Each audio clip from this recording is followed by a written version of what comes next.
السلام علیکم ورحمۃ اللہ وبرکاتہ۔ ویلکم بیک ٹو وسکیہ بلاگس۔ تو آج ہم آئے ہوئے تھے خانقاہ سراجیہ، میرے ساتھ میرے والد صاحب تھے اور یہ ساتھ ہیں قاری ابو بکر صاحب جو کہ ہمیں خانقاہ سراجیہ کا وزٹ کروا رہے ہیں، اور ہمارے ساتھ تھے میرے بہت ہی پیارے کزن مولانا ذیشان نواز صاحب جو کہ خانقاہ سراجیہ کے فاضل ہیں۔ خانقاہ سراجیہ کے بانی حضرت اقدس مولانا ابو سعد رحمۃ اللہ علیہ ہیں، جنہوں نے 1920 میں خانقاہ سراجیہ کی بنیاد رکھی اور تقریباً 30 سال تک حضرت اعلیٰ رحمۃ اللہ علیہ نے دلوں کو نور الہی سے منور فرماتے رہے۔ 1941 میں آپ کے وصال کے بعد حضرت مولانا عبداللہ لدھیانوی صاحب جانشین مقرر ہوئے اور 15 سال سے زائد عرصے تک آپ نے خانقاہ میں خدمات سر انجام دی، اور 1952 میں جب آپ کا وصال ہوا تو حضرت خواجہ خان محمد صاحب نے خانقاہ سراجیہ کی ذمہ داریاں سنبھالی، اور آپ رحمۃ اللہ علیہ کے توسط سے اس خانقاہ کا فیض پورے عالم میں پھیلا۔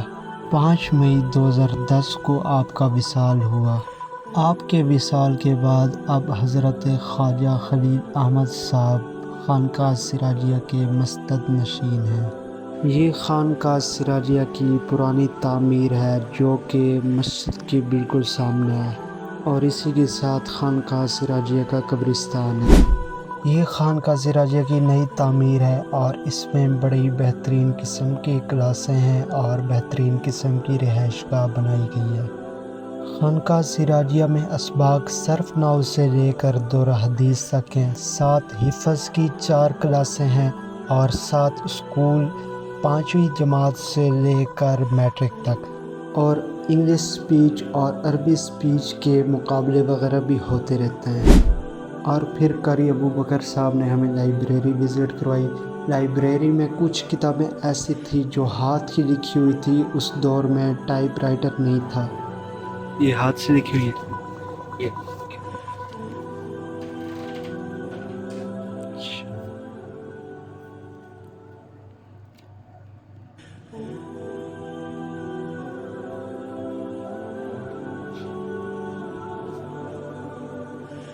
مسئلہ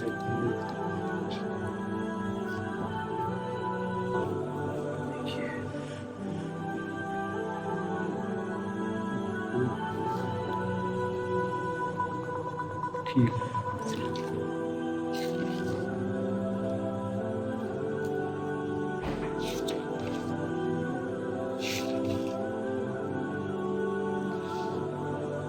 یہ کتنا عرصہ ہوگا پرانا ہوگا؟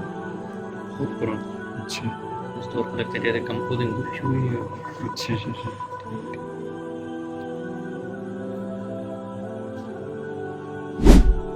لائبریری وزٹ کرنے کے بعد ہم خانقاہ سراجیہ کے قبرستان پہنچے جو کہ لائبریری کے بالکل ساتھ تھا، اور یہاں خواجہ احمد صاحب کی قبر تھی اور خواجہ خان محمد صاحب کی، باقی بھی کافی حضرات کی قبریں تھیں جن کے نام میرے ذہن میں نہیں ہیں۔ ہم یہاں 5-10 منٹ کے لیے رک کے دعا کی اور بڑا ہی سکون ملا یہاں ہمیں۔ قبرستان وزٹ کرنے کے بعد ہم نے قاری ابو بکر صاحب سے اجازت لی اور مغرب سے پہلے خانقاہ سراجیہ کو الوداع کہا۔ اس طرح کے مزید ولاگ دیکھنے کے لیے ہمارے چینل کو سبسکرائب کر دیں۔ انشاءاللہ اگلے ولاگ میں ملاقات ہوگی، تب تک کے لیے اللہ حافظ۔